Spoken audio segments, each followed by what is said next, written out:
الحمد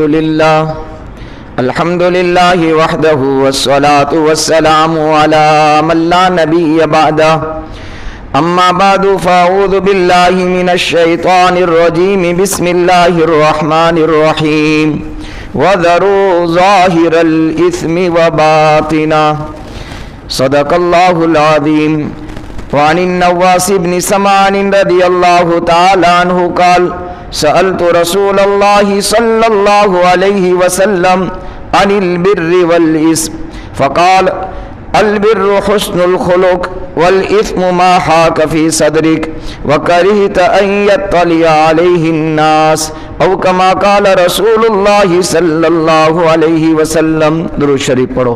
اللهم صل على محمد كلما ذكره الذاكرون وصل على محمد كلما غفل عن ذكره الغافلون. قابل احترام حضرات، سامعین کرام، بزرگوں، عزیزوں، دینی بھائیوں، ہماری بات یہ چل رہی تھی گناہ کیا ہے، کسے کہتے ہیں، اس کے نقصانات کیا ہے اور گناہ سے کیسے بچا جا سکتا ہے. گناہ کی تعریف پہلے عرض کی جا چکی کہ ہر وہ قول اور عمل جس سے اللہ اور اس کے نبی محمد الرسول اللہ صلی اللہ علیہ وسلم کی نافرمانی اور ناراضگی ہوتی ہو. پھر نقصان گناہ کے 3 درجات بھی بتائے تھے، ذنب، سیئۃ اور معصیۃ، یہ 3 گناہ کے درجے تھے. پھر اس کے بعد گناہ کے نقصانات کیا تھے تو 3 بتائے تھے. اللہ ناراض ہوتے ہیں، دل بے چین ہو جاتا ہے، سکون ختم ہو جاتا ہے اور دل جو ہے وہ سیاہ اور کالا پڑ جاتا ہے. اس کے بعد میں نے یہ عرض کیا تھا کہ گناہ کی سزائیں کیا ہے. تو گناہ کی 3 سزا میں سے پہلی سزا تھی نکیر، اور نکیر کی تعریف کی تھی کہ گناہ کرنے کے بعد آدمی کو توبہ کی توفیق نہ ملے، گناہ نہ چھوڑے بلکہ گناہ پر دلیری کرنے لگے. یہ نکیر ہے، یہ ایک عذاب ہے اللہ کی طرف سے اپنے بندوں کی طرف. اللہ میری آپ کی حفاظت فرمائے. دوسری گناہ کی سزا اللہ کی طرف سے جو ملتی ہے وہ تدبیر کی شکل میں ملتی ہے. کس کی شکل میں؟ تدبیر. عربی کی کتاب المستطرف، اس میں واقعہ نقل کیا گیا ہے، تھوڑا سا میں نے کل بتایا تھا، بادشاہ مصر کا. اس بادشاہ کا نام تھا احمد بن طلون. جب اس کا آخری وقت آیا تو اس نے اپنے بیٹے ابو الجیش کو اس کا نائب بنایا، خلیفہ بنایا اور پورے سلطنت اور حکومت کی باغ ڈور اس کے ہاتھ میں تھما دی کہ اب میں جا رہا ہوں اور پوری حکومت تیرے حوالے ہے. لیکن اپنی زندگی میں اس کو ایک پڑا ہوا اپنے حوض کے پاس یتیم بچہ ملا تھا، اس کا نام احمد یتیم اس نے رکھا تھا. یہ بھی بڑا ہوا اور اس کا اپنا حقیقی بیٹا تھا، وہ بھی بڑا ہوا. احمد یتیم کو اپنے حقیقی بیٹے ابو الجیش کے حوالے کر کے یوں کہا کہ اس کو میں نے پالا پوسا بڑا کیا ہے، اس کا خیال رکھنا، اس کی نگرانی دیکھ بھال کرتے رہنا. جب انتقال ہو گیا بادشاہ مصر کا احمد طلون کا، تو یہ دونوں بھائی، ایک تو لے پالک تھا اور ایک یہ تھا، دونوں ساتھ میں رہنے لگے. کچھ عرصے کے بعد ابو الجیش کے دل میں بات آئی کہ میرے ابا مجھے وصیت کر کے گئے ہیں، ان کو بلایا، بٹھایا، سمجھایا، دیکھ میں تجھے اپنا خاص اور مقرب بنانا چاہتا ہوں اور ساری ملک کی نگرانی تیرے حوالے کرنا چاہتا ہوں، لیکن تجھے میرے ساتھ ایک عہد و پیمان کرنا پڑے گا کہ میرے ساتھ کبھی خیانت نہیں کرے گا، دھوکہ دڑی نہیں کرے گا. تو اس نے کہا کہ کبھی نہیں کروں گا، میں عہد کرتا ہوں، پیمان کرتا ہوں، وعدہ کرتا ہوں. عہد و پیمان کے بعد پھر اس کو بڑے بڑے عہدوں پر اس کو بٹھا دیا گیا اور لشکر کا اس کو کمانڈر بھی بنایا گیا. اتنا یہ قریب ہو گیا احمد یتیم کے اب گھر کے کام کاج بھی اس سے لینے شروع کر دیے، یعنی گھریلو ذمہ داریاں بھی ان کے ہاتھ میں تھما دی. چونکہ اس کی امانت تھی، دیانت تھی، صداقت تھی، سب کچھ تھا. دیکھا کہ یہ تو بہت امین ہے، صادق ہے، دیانتدار ہے، کبھی خیانت نہیں کرتا، تو اتنا قریب ہو گیا کہ گھریلو کام کاج بھی اس کے حوالے کر دیے. کتابوں میں لکھا ہے کہ ایک مرتبہ ایسا واقعہ پیش آیا کہ بادشاہ کو اپنا کوئی قیمتی ہیرا، جوہر، موتی جو ہے اپنے گھر پر رکھا ہوا تھا، تو لینے کے لیے اس نے بھیجا کہ جاؤ میرے گھر میں جہاں میرے بیٹھنے کی جگہ ہے وہاں میرا قیمتی موتی رکھا ہوا ہے، وہ لے کر آؤ.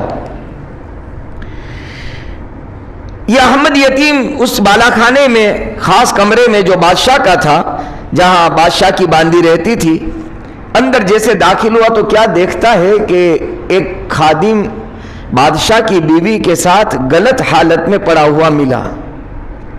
یہ چونک گیا بیچارہ، لیکن ہمت کر کے بادشاہ کا حکم تھا، اندر تو چلا گیا.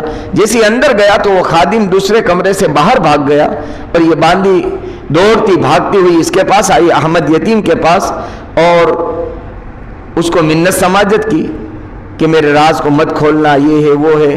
اور اس کے ساتھ ساتھ اس نے یہ بھی کوشش کی کہ یہ بھی میرے ساتھ کچھ غلط کام کر لے تاکہ میرا راز رہ جاوے. احمد یتیم نے جب یہ باندی ان کے ساتھ غلط ارادہ کرنے کی کوشش کر رہی تھی تو احمد یتیم نے کہا کہ میں نے ہمیشہ زندگی بھر، ابھی جو ہمارے بادشاہ ہیں، امیر ہیں ابو الجیش، وہ بھی، اور ان کے والد محترم احمد طلون، ان کے زمانے میں بھی کبھی میں نے ان کے ساتھ خیانت نہیں کی ہے. میں کچھ یہ کام کبھی نہیں کر سکتا ہوں. میں تو موت کو گلے لگا سکتا ہوں، موت کا گھٹ پی سکتا ہوں، لیکن یہ کام کبھی نہیں کر سکتا. تم اس سے دور رہے. پھر بادشاہ نے جو جگہ بتائی تھی وہاں جو قیمتی ہیرا تھا وہ اٹھا کر لے آیا، بادشاہ کے حوالے کر دیا. لیکن یہ باندی بڑی ہوشیار تھی، بڑی چالاک تھی، بڑی مکار تھی. احمد یتیم کے پہنچنے سے پہلے یہ بادشاہ کے پاس پہنچ گئی اور بادشاہ کے کانوں میں بات ڈال دی کہ آپ نے احمد یتیم کو جو بھیجا تھا، کمرے میں داخل ہوتے ہی اس نے میرے ساتھ وہ معاملہ کیا جو اسے نہیں کرنا چاہیے تھا، غلط ارادہ کیا اس نے میرے ساتھ. بس کیا یہ سننا تھا کہ بادشاہ طیش میں آ گیا کہ جس پر میں نے اعتماد کیا، بھروسہ کیا، عہد و پیمان جس کے ساتھ کیا، اپنا مقرب بنایا، خاص اس کو اپنا درجہ دیا، اور آج اس نے میرے گھر پر یہ معاملہ کیا. اس وقت بس طیش میں تھا، جوش میں تھا، لیکن ہوش نہیں تھا. جب احمد یتیم یہ موتی لے کر وہاں پہنچا، وہ قیمتی ہیرا لے کر پہنچا، بادشاہ نے اپنے آپ کو سنبھال لیا تھا، لیکن اندر خون جوش مار رہا تھا. باندی تو چلی گئی یہ کہہ کر کے. اب اس کے دل کے اندر ایک انتقام اور بدلہ لینا، اس کے انجام تک ان کو پہنچانا، اس کے جوش بھڑکنے لگے. ابو الجیش کے دل کے اندر، بادشاہ وقت کے دل میں اس نے ایک پلاننگ تیار کی. میں آپ کو یہ سنا رہا ہوں، یاد رکھنا اللہ کے یہاں کوئی بھی گناہ چھپا نہیں ہے اور ظاہر نہیں ہے.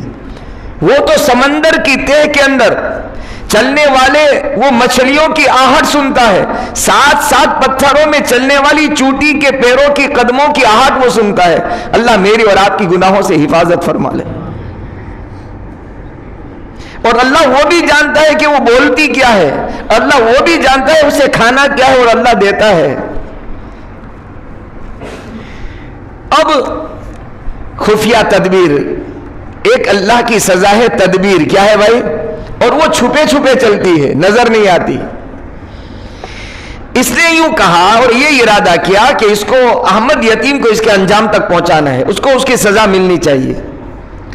چنانچہ ایک اور خاص خادم تھے بادشاہ کے، ان کو بلایا اور کہا، یہ راز تو نہیں کھولا اس نے جو اس کی باندی نے ان کے سامنے پیش کیا تھا، غلط بات تھی وہ تو، لیکن اس خادم کے سامنے بات نہیں کھولی اور یوں کہا کہ میں ایک کام کرنا چاہتا ہوں، جب میں احمد یتیم کو تیرے پاس کسی کام کے لیے بھیجوں گا، ایک تشت اور ایک پلیٹ میں ان کے ہاتھ میں دوں گا اور یہ کہہ کر کے دوں گا کہ جہاں فلاں کے پاس جا کر اس میں مشک بھر کر کے آ. جب وہ تیرے پاس یہ لے کر آئے تو مشک کو تو نہیں بھرنا ہے، فوراً اپنے کمرے خاص میں لے جا کر اس کے سر کو قلم کر دینا. جب سر قلم ہو جاوے تو اسی تشتری کے اندر وہ سر رکھ کر اس کو ڈھانپ کر کسی اور کے ساتھ میرے حوالے کر دینا، میرے کمرے میں پہنچا دینا. احمد یتیم ایک دن بادشاہ وقت نے اس کو بلایا کہ ادھر آؤ، ایک کام ہے. بادشاہ کا حکم تھا. وہ پہنچا، کہا کہ فلاں کے پاس جا کر یہ تشتری کے اندر یہ پلیٹ میں مشک بھر کر تمہیں آنا ہے. اسے کہنا کہ بادشاہ نے کہا اس میں مشک بھر دو. یہ بیچارہ وہ تشتری اور وہ کپڑا لے کر کے جانے لگا. کتابوں میں لکھا ہے کہ راستے میں اسی بالا خانے سے، اسی کمرے سے گزر گا تھی، وہ راستہ وہی تھا کہ جو بادشاہ کا خاص کمرہ تھا، وہاں باندی وہی کھڑی ہوئی تھی لونڈی. اس نے دیکھا، وہ تو تلاش میں تھی کہ کسی طرح احمد یتیم کو اس کے انجام تک پہنچا دیا جائے تاکہ میرا راز چھپا رہے۔ اس نے راستے میں روک لیا، احمد یتیم کو کہاں جا رہے ہو؟ تو کہ بادشاہ کا حکم ہے، مجھے کام کے لیے بھیجا ہے۔ تو کہ کیا کام ہے؟ تو کہ فلاں خادم کے پاس مشک لینے کے لیے بھیجا ہے اور یہ پلیٹ اور تشتری دی ہے اور میں لینے جا رہا ہوں۔ تو کہ ایسا کرو، میں کسی اور کو یہ کام حوالے کر دیتی ہوں، آپ کو جانے کی ضرورت نہیں ہے۔ اس کی نیت یہ تھی، بھانڈی لونڈی جس نے غلط کام کیا تھا بادشاہ کی، اس کی نیت یہ تھی کہ میں کسی طرح ان کو باتوں میں الجھائے رکھوں، میرے قریب آوے اور بادشاہ کا یہاں سے گزر ہو یا بالے خانے سے اوپر کے کمرے سے وہ دیکھ لے تو ان کو یقین ہو جاوے کہ میرے ساتھ اس نے غلط کام کیا ہے، یہ میرے سے قریب ہے، اتنا معلوم ہو جاوے اس کو۔ ان کی نیت یہاں یہ تھی۔ یہ باتوں میں الجھا کر اس کو روک دیا، کسی طرح سے باتیں کرتی رہی۔ اس نے منع کیا، اصرار کیا، مجھے جانے دو کہ نہیں آپ کو یہیں ٹھہرنا ہے، یہ ہے وہ ہے، اس طرح سے ادھر ادھر کی باتوں میں تھما کر ادھر ادھر دیکھا کہ کوئی بندہ مل جاوے خادم کہ میں یہ پلیٹ اس کے حوالے کر کے ان کو وہاں بھیج دوں اور یہاں میرا مقصد پورا ہو۔ اللہ کی شان، وَمَكَرُوا وَمَكَرَ اللَّهُ، اللہ فرماتے ہیں کہ انسان زمین پر تدبیر کرتا ہے، پلاننگ کرتا ہے، اور اللہ آسمانوں پر تدبیر کرتا ہے۔ ادھر ادھر اس باندی نے لونڈی نے جب دیکھا تو کوئی نظر نہیں آیا، وہی خادم نظر آیا جو اس کے ساتھ منہ کالا کر چکا تھا۔ اس نے کہا ادھر آؤ، وہ آیا، کہا یہ پلیٹ لو، یہ تشتری اٹھاؤ، اور فلاں کے پاس جا کر یوں کہنا ہے جو احمد یتیم کو بادشاہ نے کہا تھا وہی جملہ ان کے سامنے نقل کیا کہ وہاں جا کر کے یوں کہنا ہے کہ اس پلیٹ میں تشتری میں مشک بھر دو، بادشاہ نے کہا ہے۔ جو کام احمد یتیم کا تھا اس سے لیا اور اس خادم کے حوالے کیا جو کسی وقت میں اس کے ساتھ منہ کالا کر چکا تھا۔ یہ پہنچا، پلیٹ لی، تشتری لی، پہلے سے پلاننگ بادشاہ کا تیار تھا کہ آپ کے پاس کوئی بندہ یہ کہہ کر پلیٹ لے کر آئے گا اور یوں کہے گا آپ کو اپنے الگ کمرے میں لے جا کر سر قلم کرنا ہے۔ یہ پہنچا خادم، احمد یتیم تو یہیں رہ گئے اور یہ خادم وہاں پہنچا۔ اس نے کہا بادشاہ وقت نے کہا ہے میری پلیٹ میں مشک بھر دو۔ یہ کوڈ ورڈ تھا، کیا تھا؟ یہ لفظ، یہ جملہ بادشاہ اور اس خادم کا یعنی پہلے سے طے شدہ تھا۔ بس اس نے یہ بولا، وہ سمجھ گیا کہ ان کا سر مجھے قلم کرنا ہے۔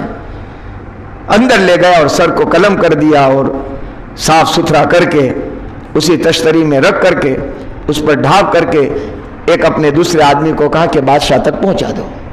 یہ جب یہ سر لے کر آ رہا تھا تو احمد یتیم وہیں کھڑا ہوا تھا، چونکہ اس کی نیت کچھ اور تھی، وہ اس کو چھوڑ نہیں رہی تھی، اس کو تو بدنام کرنا تھا کسی طرح سے۔ یاد رکھنا میرے بزرگوں، میرے بھائیوں، میں نے اور آپ نے اگر کسی کی عزت پر ڈاکہ ڈالا اور کسی کو ذلیل کیا، اللہ موت سے پہلے پہلے مجھ کو اور آپ کو اللہ ذلیل کر کے دکھائیں گے۔ یہ اللہ کا ضابطہ ہے۔ حدیث آ رہی، میں ابھی حدیث نقل کر رہا ہوں سنن ترمذی کی۔ میرے محبوب محمد الرسول اللہ صلی اللہ علیہ وسلم نے فرمایا ہے ایسا ہونا ہے دنیا میں، اگر میں نے اور آپ نے کسی پر ظلم کیا ہے، اللہ مجھ کو اور آپ کو مظلوم بنائے گا، کوئی مجھ پر آپ پر ظلم کرے گا۔ اگر میں نے اور آپ نے اپنی زندگی میں کسی کو دھوکہ دیا ہے، اللہ مجھ کو اور آپ کو دھوکے سے دوچار کریں گے اور دھوکے کا سامنا کرنا پڑے گا۔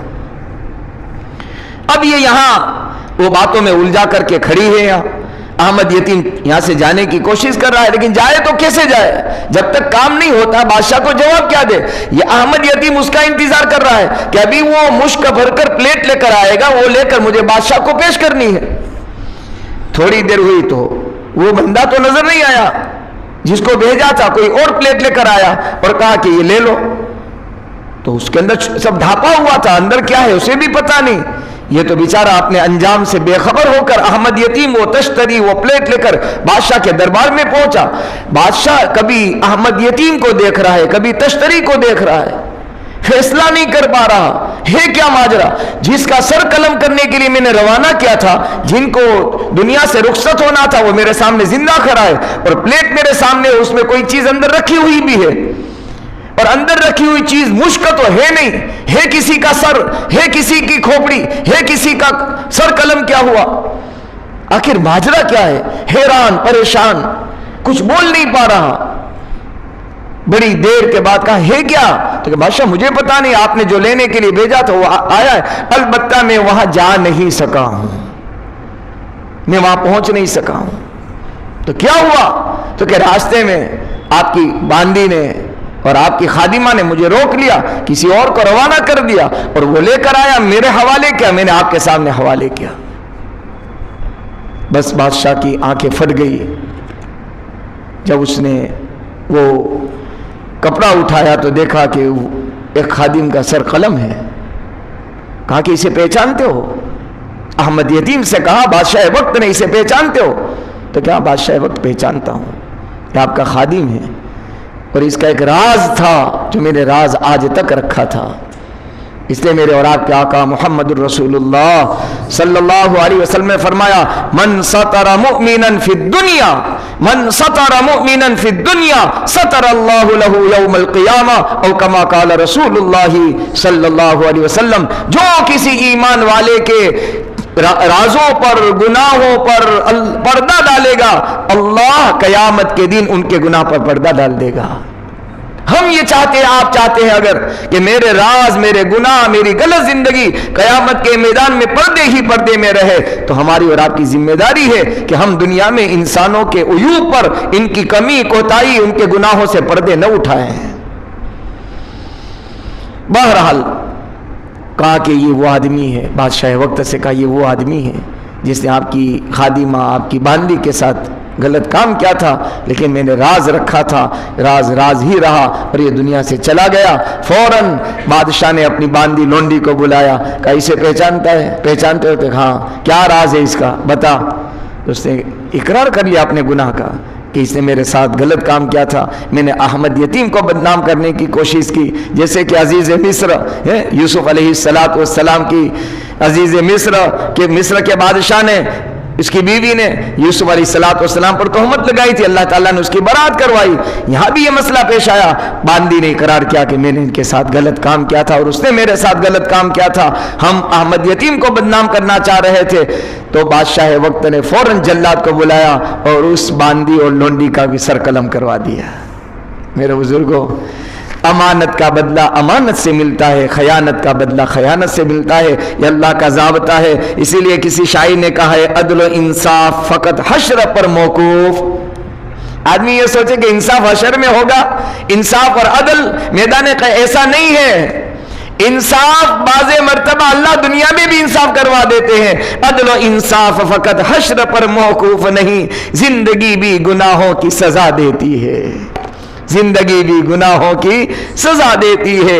تیری کرنی کے تجھ کو ملیں گے پھل، آپ کی میری ہم سب اس میں ہیں، تیری کرنی کے تجھ کو ملیں گے پھل، آج جو بوئے گا وہ کاٹے گا کل۔ میرے بزرگوں اور میرے بھائیوں، اگر نفس و شیطان کے دھوکے میں آ کر میں نے اور آپ نے گناہوں کے کانٹے بو دیے، اللہ رسول کی نافرمانی کے کانٹے بو دیے، جیسے کانٹے بوئے ہیں ویسے کانٹے قیامت کے میدان میں نظر آئیں گے، الا یہ کہ ہم نے سچے پکے دل سے توبہ کر لی ہو، اور اللہ نے اگر معاف کر دیا تو یہ کانٹے ختم ہو سکتے ہیں، ورنہ یہ کانٹے ختم نہیں ہوں گے۔ جیسی کرنی ویسی بھرنی، نہ مانے تو کر کے دیکھ، جیسی کرنی ویسی بھرنی۔ گناہ کیے ہیں، گناہ سامنے آئیں گے، اور ذرہ برابر ذرہ، فَمَن يَعْمَلْ مِثْقَالَ ذَرَّةٍ خَيْرًا يَرَهُ وَمَن يَعْمَلْ مِثْقَالَ ذَرَّةٍ شَرًّا يَرَهُ۔ اللہ فرماتے ذرہ برابر نیکی، ذرہ وہ بھی سامنے آئے گی، اور ذرہ برابر گناہ وہ بھی سامنے نظر آ جائے گا۔